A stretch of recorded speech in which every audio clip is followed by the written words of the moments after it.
ሰላም ጤና ይስጥልን። በመላው ዓለም የምትገኙ የተወደዳችሁና የተከበራችሁ የጣና ቴሌቪዥን ቤተሰቦች እንደምን ዋላችሁ?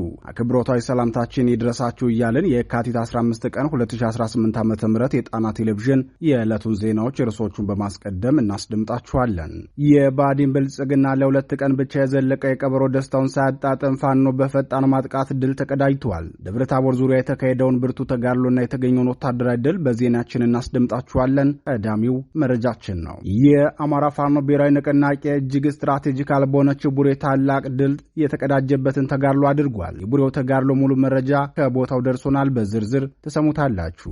የብልጽግናው ሰራዊት የጦር ወንጀል ዛሬም ቀጥሎ የዋለ ሲሆን በወሎ ቤት አማራ ወግዲ አውራጃ በተከታታይ እየተፈጸመ ያለውን የጦር ወንጀል የሚያጋልጠው መረጃችን በዜናችን የተካተተ ነው፣ ይቀርብላችኋል። የብልጽግናው ሊቀመንበር የጦርነት ፍላጎት የሚበርድ አልሆነም፣ ስጋና ደም ከለበሰው ፍጥረት ጋር ሁሉ ካልተዋጋው የሚሉት የብልጽግናው ሊቀመንበር እስከ ምጽዋ ነው ፍላጎታችን ሲሉ የብልጽግናውን ስርዓት የጦርነት ምኞትና ዕቅድ ተናግረዋል። እዚህ ንግግራቸው ወታደራዊ ተንታኞች ማብራሪያ ሰጥተውበታል። እኛም በዝርዝር እናስደምጣችኋለን። አርበኛ ዘመነ ካሴና አርበኛ ዝናቡ ልንገረው በቤኒሻንጉል ጉሙዝ ክልል ከጉሙዝ አማጺ ጋር ውይይት አድርገዋል። ሁለቱ ኃይሎች በጋራ ስለሚታገሉበት ጉዳይ መነጋገራቸውንም የአማራ ፋኖ ብሔራዊ ንቅናቄ ሊቀመንበር አርበኛ ዘመነ ካሴ ተናግሯል። የአርበኛው ሙሉ መልእክት በዝርዝር ተሰሙታላችሁ። ሰዓቱ ሲደርስ ይቀርብላችኋል። እነዚህንና ሌሎች የተመረጡ መረጃዎችን አሰባስበን ያሰናዳ ነው የዕለቱ ዜናችን ከዚህ ሰዓት ጀምሮ ወደ እናንተ በዝርዝር ይቀርባል። በድጋሚ እስከ መጨረሻው አብራችሁን ቆዩ እያለን በቀጥታ ወደ ዝርዝር ዘገባው እናልፋለን።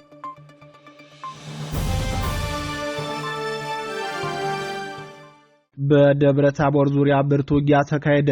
በደቡብ ጎንደር ዞን ዋና ከተማ ደብረ ታቦር ዙሪያ የአማራ ፋኖ ብሔራዊ ንቅናቄ ሁለቱ እዞች ብርቱ ተጋድሎ በማድረግ ድል ተቀዳጅተዋል። ሁለቱም እዞች ሶስት ኮሮች ባደረጉት ተጋድሎ በርካታ የሚሊሻና የአድማ ብተና አባላት እርምጃ ተወስዶባቸዋል። የአማራ ፋኖ ብሔራዊ ንቅናቄ ጎንደር ጠቅላይ ግዛት እዝ 204ኛ አስቻለው ደሴና 206ኛ ከፍ ያለው ደሴ ኮሮች እንዲሁም የደጃዝማች በላይ ዘለቀ እዝ ሜጀር ጄኔራል ቫንታ ባት አንደኛ ኮር በከተማዋ ሶስት አቅጣጫዎች ብርቱ ውጊያ አካሂደዋል። ሶስቱም ኮሮች በቅንጅት ያካሄዱትን ውጊያ አስመልክቶ ለጣና ቴሌቪዥን በደረሰው የውጊያ መረጃ ካለፈው ስህተት የማይማረው ጠላት ሰሞኑን የደቡብ ጎንደር ባዲን ብልጽግና ካድሬዎች ስብሰባ በማድረግ ወረዳዎች መግባት አለብን ብለው ባስቀመጡት እቅድ መሰረት የመጀመሪያ እንቅስቃሴያቸውን ከደብረ ታቦር ጉና በጌምድር ወረዳ መቀመጫ ክምር ድንጋይ ለማድረግ ሞክረው ነበር። ሆኖም ያሰቡት እንዳይሳካላቸው ፍጹም ወንድማማችነትና አንድነት የታየበት ውጊያ ከጠዋቱ 2 ሰዓት እስከ አመሻሹ 12 ሰዓት ድረስ ከፈንዲቃ እስከ ዘበራ በመዝጋት ጠላት ክምር ድንጋይ መግባት ሳይችል ወደ መጣበት እንኳን እንዳይመለስ ተደርጎ ቀለበት ውስጥ ገብቶ ተመቷል ሲል የ206ኛ ኮር ህዝብ ግንኙነት ክፍል ለጣና ቴሌቪዥን በላከው መረጃ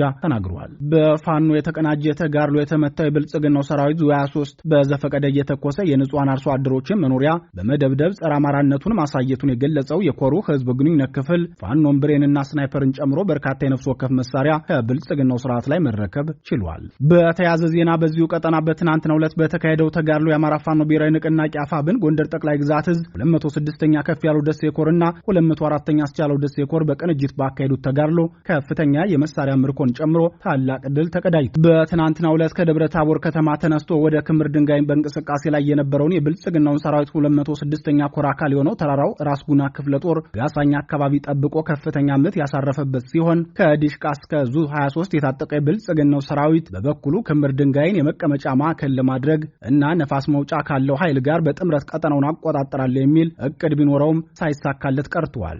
ከጋሳኝ እስከ ዘበራ ባለው የውጊያ ውሎ ከ30 በላይ የብልጽግናው ሰራዊት እርምጃ ሲወሰድበት ቁጥሩ በውል ያልታወቀ ቁስለኛ ደግሞ ወደ ደብረ ታቦር ሆስፒታል ተወስዷል። በዚህ ግንባር በተካሄደ ውጊያ ፋኖ በቁስ ደረጃ ማሳካት የቻለው እድል አንድ ብሬን፣ አንድ ኤም14 እና 15 ክላሽንኮቭ ገቢ አድርጓል። ውጊያው በተካሄደበት ሌላኛው ግንባር ደግሞ የአማራ ፋኖ ብሔራዊ ንቅናቄ ጎንደር ጠቅላይ ግዛት እዝ 206ኛ ከፍ ያለው ደሴ ኮር ከነፋስ መውጫ ከተማ ተነስቶ ወደ ክምር ድንጋይ የሚጓዘውን የብልጽግና ሰራዊት ብርቱ ምት መቶታል።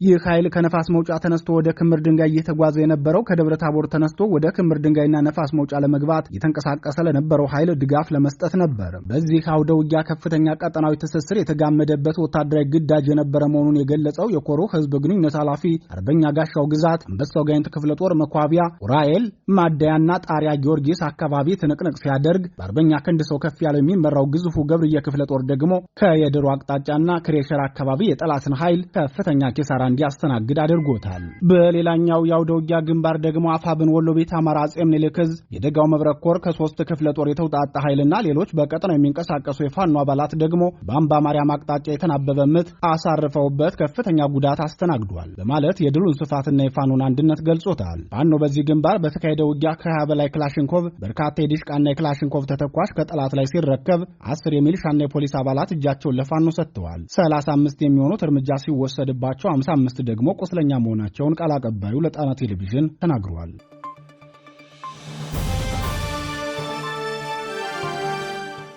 ፋኖ ቡሬ ላይ ድል ተቀዳጀም። የአማራ ፋኖ ብሔራዊ ንቅናቄ አጼ ቴዎድሮስ ሕዝብ በተከታታይ ብርቱ ተጋድሎ በማድረግ ታላቅ ድል እየተቀዳጀ ከሚገኝባቸው ቀጠናዎች አንዱ በሆነው ቡሬ ዙሪያ ዛሬም ተጨማሪ ድል ማስመዝገቡን ለጣቢያችን ገልጿል። በዚህ ተጋድሎ ከ20 በላይ የብልጽግናው ሰራዊት ከጥቅም ውጭ መሆኑን የዓይን እማኞች ለጣና ቴሌቪዥን ተናግረዋል። ከቡሬ ከተማና ከብሬ ሸለቆ ወታደራዊ ማሰልጠኛ ማዕከል ተነስቶ ከቡሬ ከተማ ቅርብ ርቀት ወደምትገኘው ቁጭ ገበያ በሁለት አቅጣጫ የገባው የብልጽግናው ሰራዊት በፋኖ በደረሰበት ምት ሙትና ቁስለኛ ሲሆን የብልጽግናው ሰራዊት የጉዞ ዓላማ የአካባቢውን ንጹሃን አርሶ አደሮች ትጥቅ በማስፈታት ስም አካላዊና ሞራላዊ ጉዳት ለማድረስ እንደነበር ምንጮቻችን ተናግረዋል። በተለይም ከብር ሸለቆ ተነስቶ የመጣው የብልጽግናው ሰራዊት ወጣቶችን ወደ ማሰልጠኛ ለማስገባት ባዶ ተሽከርካሪዎችንም ጭምር ይዞ ገብቶ እንደነበር የአካባቢው ነዋሪዎች ለጣና ቴሌቪዥን ተናግረዋል።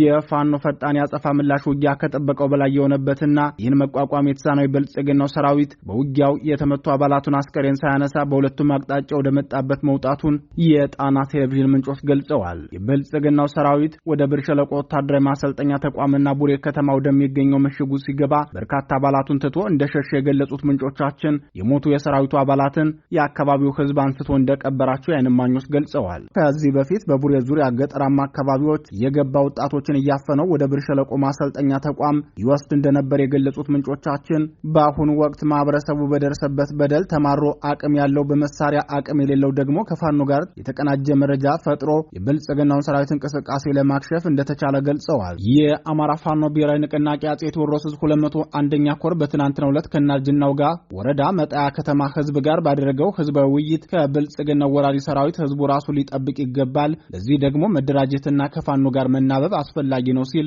መመሪያ ማውረዱ አይዘነጋም። ይህ በእንዲህ እንዳለ የአማራ ፋኖ ብሔራዊ ንቅናቄ አጼ ቴዎድሮስ 201ኛ ኮር 64ኛ ክፍለ ጦር በሸበል በረንታ ወረዳ የክፍለ ጦር አመራሮች በተገኙበት ከክፍለ ጦሩ አንደኛ ሬጅመንት አመራርና አባላት ጋር ሰፊ ውይይት ማካሄዱን አስታውቋል። በውይይት መድረኩ በ64ኛ ክፍለ ጦር ስር የሚገኙትን አንደኛ ሬጅመንት ውስጣዊ ቁመናዋን በመፈተሽ በመገምገም በሻለቃዋ የኦዲት ሪፖርት በማቅረብ የጎደሉ የሬጅመንቷ አመራርን በማሟላት የአማራ ህዝብ ከአብይ አህመድ አረመኔያዊ ስርዓት ነጻ ለማውጣት ወታደሩ የፖለቲካዊ ግንዛቤውንና አስተምሮው ከፍ ያለ መሆን እንዳለበት ግንዛቤ የተሰጠበት መሆኑን የኮሩ ህዝብ ግንኙነት ኃላፊ ለጣና ቴሌቪዥን በላከው መረጃ አስታውቋል።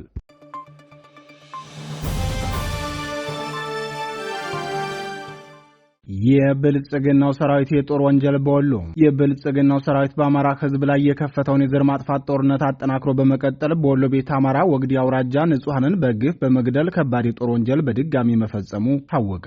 ከዚህ በፊት በዚህ ወግዲ አውራጃ ከ100 በላይ ንጹሃንን የገደለው ስርዓቱ ለሁለተኛ ጊዜ የጦር ወንጀሉን በትናንትናው ዕለት መፈጸሙን የአማራ ፋኖ ብሔራዊ ንቅናቄ አጼ ምኒልክ ዕዝ አስታውቋል። የአጼ ምኒልክ ዕዝ የህዝብ ግንኙነት መምሪያ በወግዲ ወረዳ የደረሰውን የጦር ወንጀል አስመልክቶ ባስተላለፈው መረጃ ጸረ አማራው የብልጽግና ስርዓት ደቡብ ወሎ ዞን በወግዲ ወረዳ ህዝብ ላይ በድሮን ሳይቀር እያደረሰ ያለው ጭፍጨፋ ተጠናክሮ ቀጥሏል። በንጹሃን ላይ ያነጣጠረ የድሮን ጥቃትና የከባድ መሳሪያ ድብደባ በመፈጸም በሰው ህይወትና በንብረት ላይ ከፍተኛ ውድመት አድርሷል ብለዋል። በደቡብ ወሎ ዞን ወግዲ ወረዳ የሚገኙ ሰላማዊ አርሶ አደሮች በሰው ህይወትና በእንስሳት ላይ የከፋ ጥቃትና የንብረት ውድመት እየደረሰባቸው መሆኑን የገለጹ ሲሆን ከትናንት በስቲያ በወረዳው ቀበሌ 16 እና 17 ውስጥ በተፈጸመ 5 ዙር የድሮን ድብደባ በንጹሃን ህይወትና ንብረት እንዲሁም እንስሳት ላይ ከፍተኛ ጉዳት መድረሱን የህዝብ ግንኙነቱ መምሪያው አስታውቋል። የጸረ አማራው ስርዓት አየር ኃይል በአካባቢው በፈጸመው የድሮን ድብደባ ከ5 በላይ ንጹሃንን መግደሉን የሚናገሩት ምንጮቻችን የበርካታ የአርሶ አደሮች የቤት እንስሳትም በድሮን ድብደባው መገደላቸውን ተናግረዋል። በተጨማሪም ከድሮን ጥቃቱ ጎን ለጎን በአካባቢው የተሰማራው 11ኛ እዝና ሪፐብሊካን ጋርድ የተባሉት የብልጽግናው ጦር አባላት የአርሶ አደሮችን ንብረት የመዝረፍና የማውደም ተግባር በሰፊው እየፈጸሙ መሆኑን የሚናገሩት ምንጮቻችን በዚህም 8 በሬዎችና 18 ፍየሎች በአካባቢው በነበረው የብልጽግና ሰራዊት ተዘርፈው ተወስደዋል። በተጨማሪም አርሶ አደሩ ለምግብነትና ለገበያ ያከማቸው 14 ኩንታል ጤፍ በብልጽግናው ሰራዊት ተዘርፎ መወሰዱን ገልጸዋል።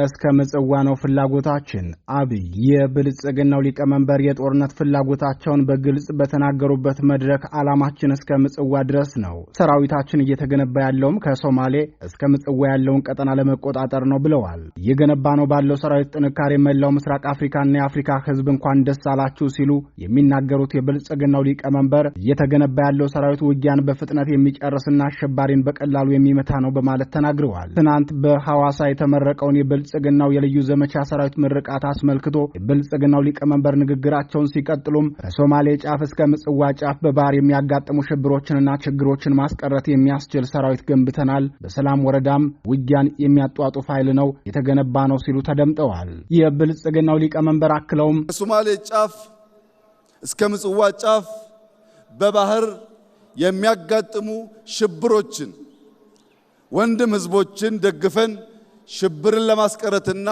ልማት ብልጽግናን በቀጠናችን ለማረጋገጥ ለኢትዮጵያ ብቻ ሳይሆን ለቀጠናው በቂ የሆነ ኤሊት ፎርስ ቴክኖሎጂ የታጠቀ ቴክኖሎጂ የሚጠቀም በድሮን ሪኮነሰንስ የሚያደርግ በካሚካዚ ምሽግ የሚያፈርስ በምሽግ ብቻ ሳይሆን በስትራቴጂክ ቦታዎች በሰላም ወረዳዎች ውጊያን የሚያጧጥፍና የሚያሳጥር ተቋም ኢትዮጵያ ስለገነባች ድፍን የምስራቅ አፍሪካ ሀገራት ድፍን የአፍሪካ ሀገራት እንኳን ደስ ያላችሁ እንኳን ደስ ያለንላችሁ ፈልጋለሁ። ይህን የብልጽግናው ሊቀመንበር ንግግር አስመልክቶ አስተያየታቸው ለጣና ቴሌቪዥን የሰጡ ወታደራዊ ተንታኞች ይህ በራሱ ብዙ የሚነግረን ጉዳይ አለ፣ መንግስት ተራዛሚ ጦርነትን ማካሄድ የፖለቲካ ግቡ ማስፈጸሚያ ሳያደርገው አልቀረም ብለዋል። ወታደራዊ ተንታኙ አክለውም በዚህ ሰዓት እንደ አፍሪካ ቀንድ ቀውስ የተባባሰበትና አሳሳቢ ትኩሳት ላይ የሚገኝ ቀጠና የለም። እዚህ አካባቢ የሚፈጠሩ ጦርነቶች ደግሞ በቀላሉ የሚፈቱ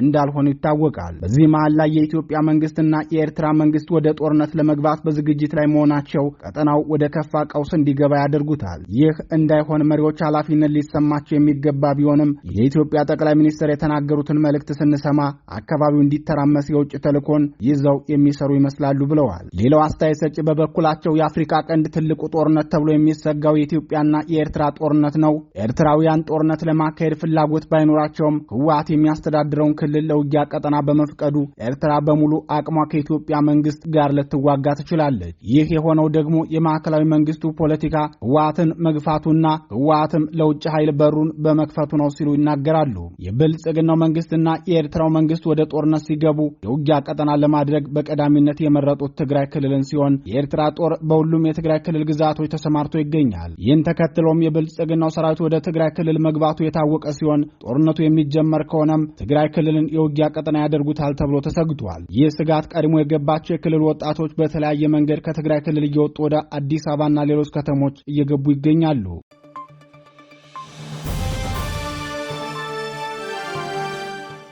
የጉምዝ ታጣቂ የአማራ ህዝብ ጠላት አይሆንም። አርበኛ ዘመነ የአማራ ህዝብ ባለፉት 30 ዓመታት የሰራበት ሴራ በጎረቤቶቹ እንዲጠላና እንዲሳደድ ብቻ ሳይሆን ራሱም በወንዝና በአውራጃ ተከፋፍሎ እንዲታይ አድርጎታል ሲል የአማራ ፋኖ ብሔራዊ ንቅናቄ ሊቀመንበር አርበኛ ዘመነ ካሴ ተናገረ።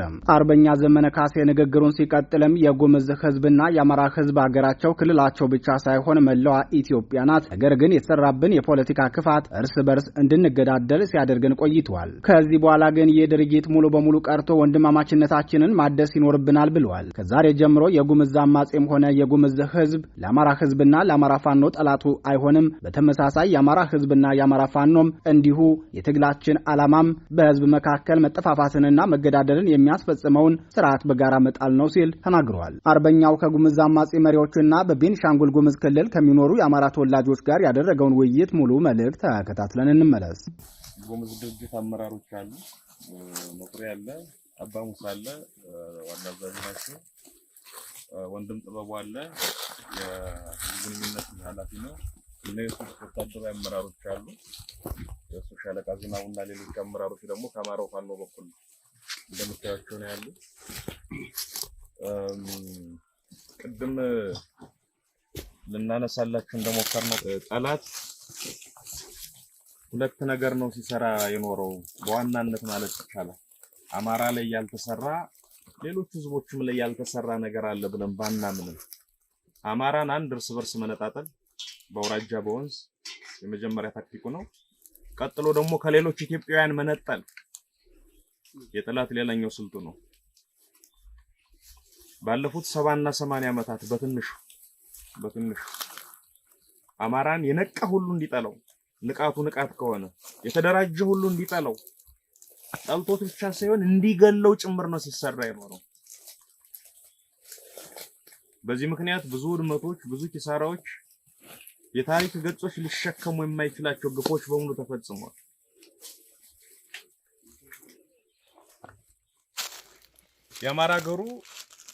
የአማራ ክልል የሚባለው ሰፍሮ የሰጡት በረቱ ብቻ አይደለም። የአማራ ሀገሩ መላው ኢትዮጵያ ነው። በመላው ኢትዮጵያ ተበትኖ የሚኖር ህዝብ ነው። ኦፍኮርስ ለአማራው ብቻ ሲሆን የጉምዝም ሀገሩ መላው ኢትዮጵያ ነው። እዚህ ሰፍሮ የሰጡት ቦታ አይደለም። የማንኛውም ኢትዮጵያው ያገሩ መላ ኢትዮጵያ ነው። ያሆኖ እያለ በየደረሰበት አማራ እርስ በርሱም እንዲጣላ ካጠገቡት ካሉትም ጋር እንዲጣላ ሲደረግ ስለከረመ በተለይ ባለፉት 30 ምናምን ዓመታት ምን እንደተፈጠረ እኔ ለእናንተ ልነግራችሁ አልችልም።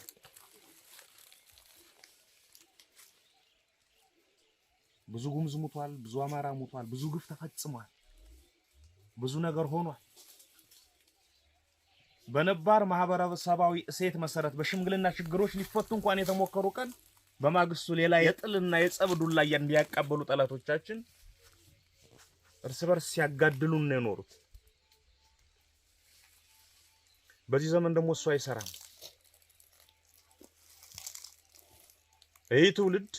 ይሄ ትግል ውስጥ ያለ ትውልድ ዛሬንም የምንሻገረው መጪውንም ዘመን የምንኖርበት ከወትሮ በተለየ አኳን መራመድ ስንችል ነው ብሎ ያምናል። የቂምን ግድግዳ ይሰብራል፣ ጥላቻን ይጸየፋል፣ ክፋትን መጠላለፍን ይጸየፋል።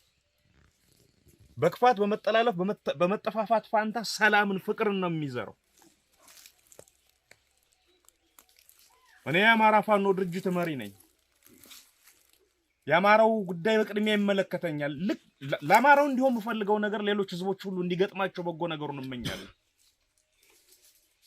የአማራን ትግል የሚመራ ድርጅት ስለመመራ እኔ ለአማራው እንጂ ለጉምዙ ምን አገባኝ ልል አልችልም፣ አይገባም። ኦሮሞው፣ የትግሬው፣ የጉራጌው፣ የጋምቤላው፣ የሀዲያው፣ ሶማሌው ጉዳይ አይመለከተኝም፣ የአፋሩ ጉዳይ አያገባኝም ልል አልችልም፣ ይመለከተኛል። ስለዚህ በዚህ በእኛ ዘመን በዚህ ትግል ላይ ባለው ትውልድ ዘመን የቂም ቋጠሮችን እንፈታለን፣ እንበተናለን። መጠላላትን፣ መገዳደልን በፍቅርና አብሮ መኖር፣ በመተባበር አብሮ መስራት እንተካለን። የዛ አስተሳሰባችን ውጤት ነው ዛሬ አብሮ ያቆመ። በመሆኑም በዚህ ቀጠና ጉምዝና አማራ አብረው ይኖራሉ። ሽናሻና አማራ አብረው ይኖራሉ። በርታና አማራ አብረው ይኖራሉ። ልዩ ልዩ ወገኖች አብረው ይኖራሉ። በእነዚህ ወገኖች መካከል በተለያየ ጊዜ በወፍራሙ በቀጭኑ እልቂትን የወለዱ ግጭቶች ጭምር ተፈጥረዋል። እሱ ማብቃት አለበት። በፍጹም ይሄ እንዲሆን አንፈቅድ። እዚህ የቆምንበት መሬት ላይ አማራና ጉምዝ አብረው መኖር እንዳይችሉ መሬቱ ጠባቸው ነው አይደለም። ክፋት ነው መሬቱን ያጠበበው።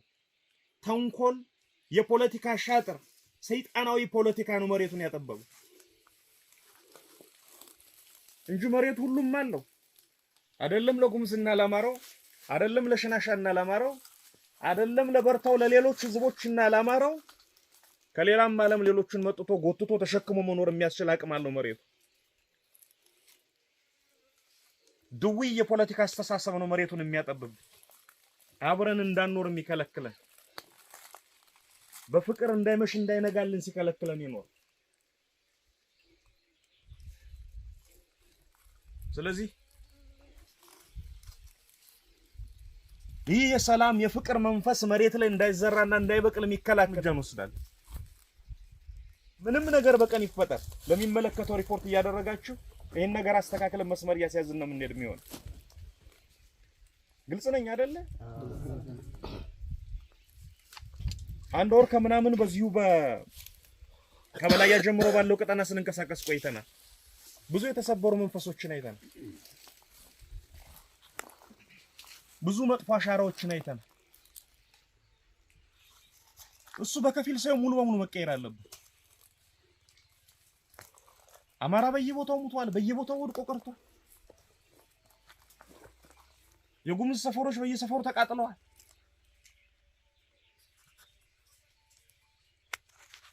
ይህ ዘመን ለአንዴና ለመጨረሻ ጊዜ ማብቃት አለበት።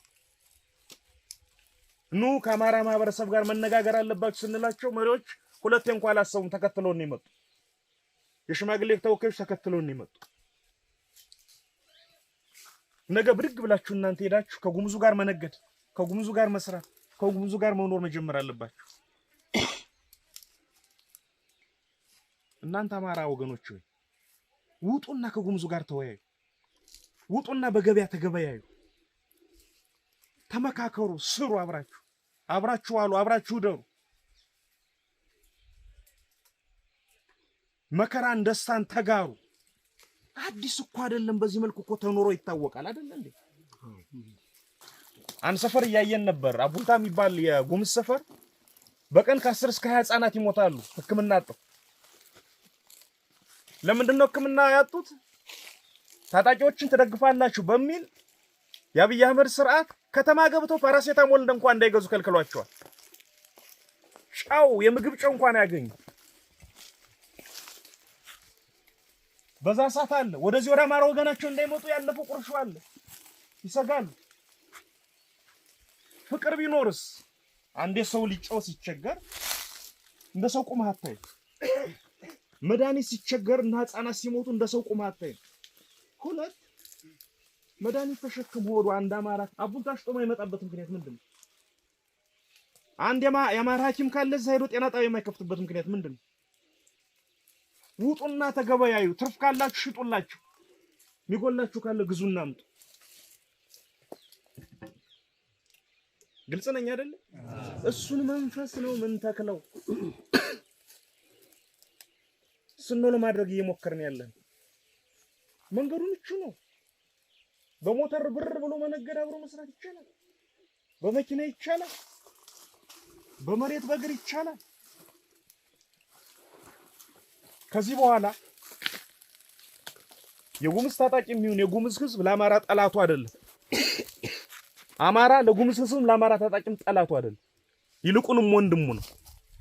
ይልቁንም የአንድ ሀገር ልጆች ናቸው። ይልቁንም በሰላም መኖር የሚፈልጉ በፍቅር መኖር የሚፈልጉ የሰው ልጆች ናቸው ጉምዞች። አማራውን በሰላም በፍቅር መኖር የሚፈልግ የሰው ልጅ ነው። እሱን አጠነው ነው መሳሪያን ሰመከራ ያየን ያለው።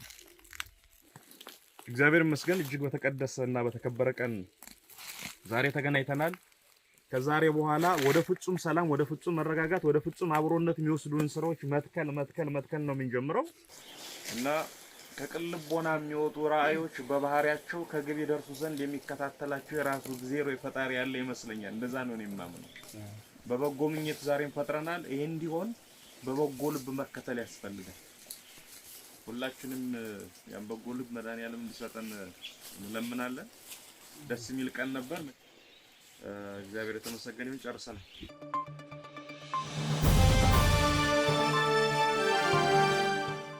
ክቡራትና ክቡራን የጣና ቴሌቪዥን አድማጭ ተመልካቾቻችን የሰዓቱ ዜናችን የተከታተላችሁትን ይመስል ነበር። ምርጫችሁ አድርጋችሁ ስለምታደምጡን እናመሰግናለን። በዚሁ ተሰናበትን። ጤና ይስጥልን።